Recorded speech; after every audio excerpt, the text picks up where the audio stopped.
Hello and welcome to the Halloween 2010 review. This is Vampire the Masquerade Bloodlines for PC. Now, my experience with this game was pretty limited before the release. I really didn't know anything about it until I saw it in a PC Gamer magazine. They reviewed it and didn't give it a very flattering score. But then I saw that it was made by Troika, and I said, okay, I've got to check this out.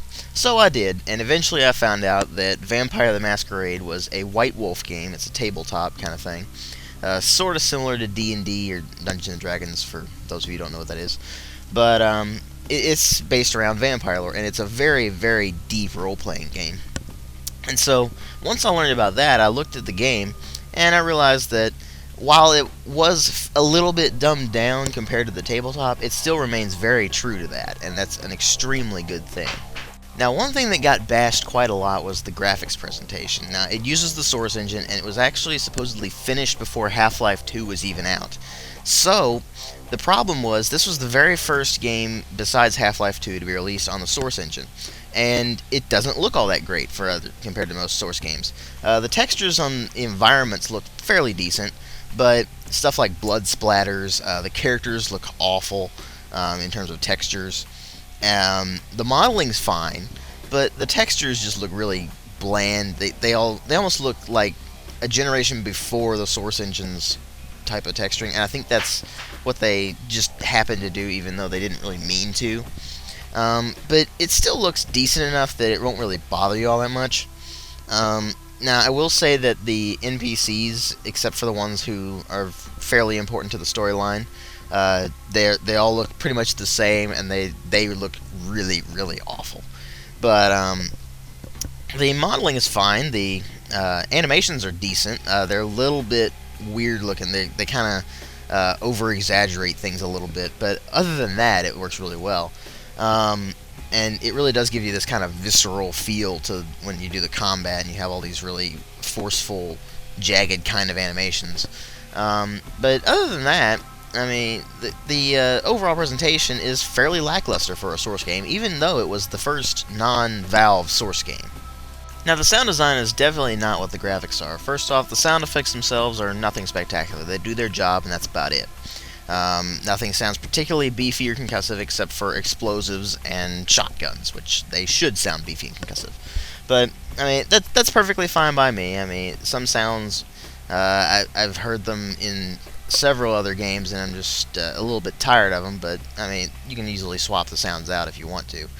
But, anyway, the voice acting, on the other hand, is very well done for the important characters. For the minor NPCs, like the guys you find on the street, it's not particularly good.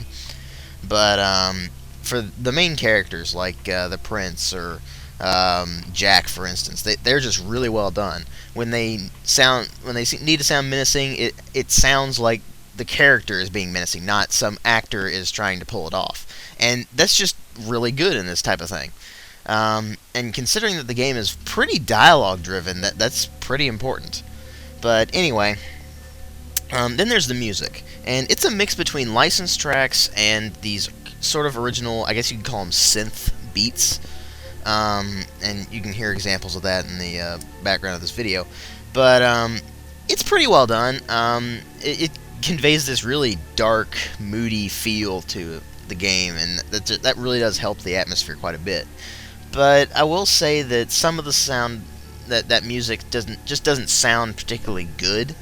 There's not a whole lot of it that is crappy. I mean, a lot of that is actually the licensed tracks that's pretty bad.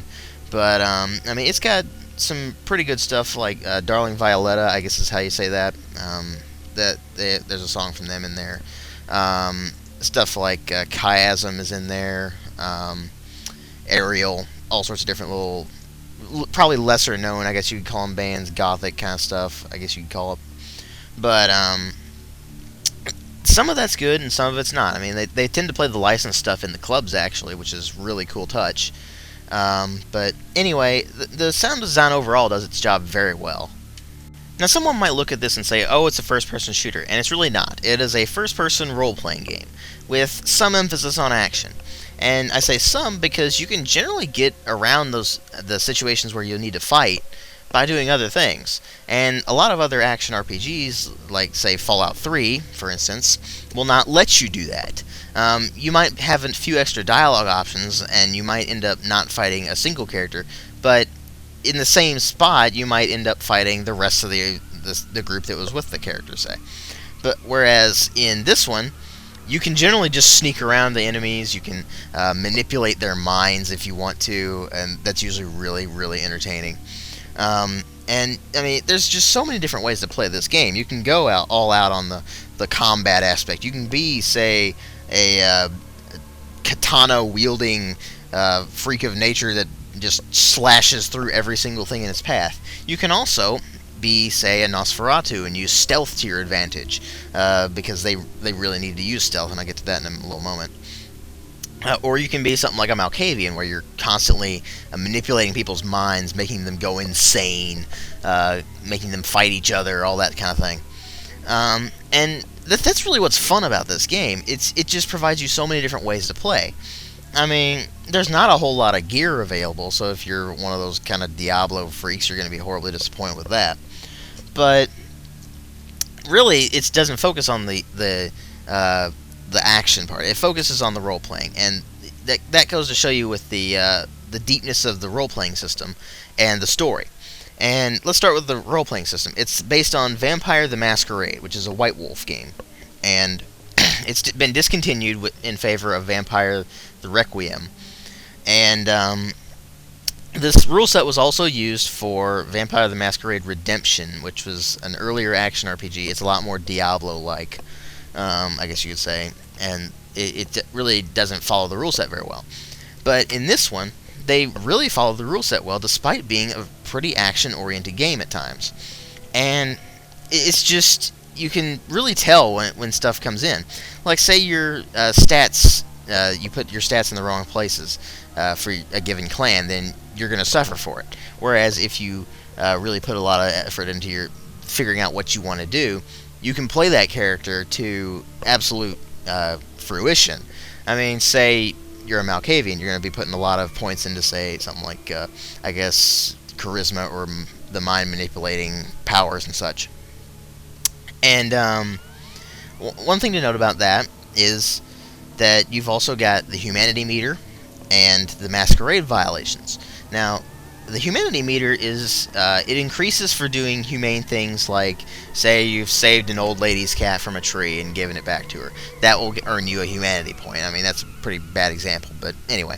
Whereas if you've gone off and just murdered somebody in cold blood, then you lose humanity. And when you lose humanity, that's a really bad thing, because eventually you'll go into this state where it'll just, you've lost all of your humanity, and you go insane and end up dying, usually. But then there's also the Masquerade violations. If you ever violate the Masquerade, that is also a very bad thing, because that means you have revealed the presence of vampires to the world.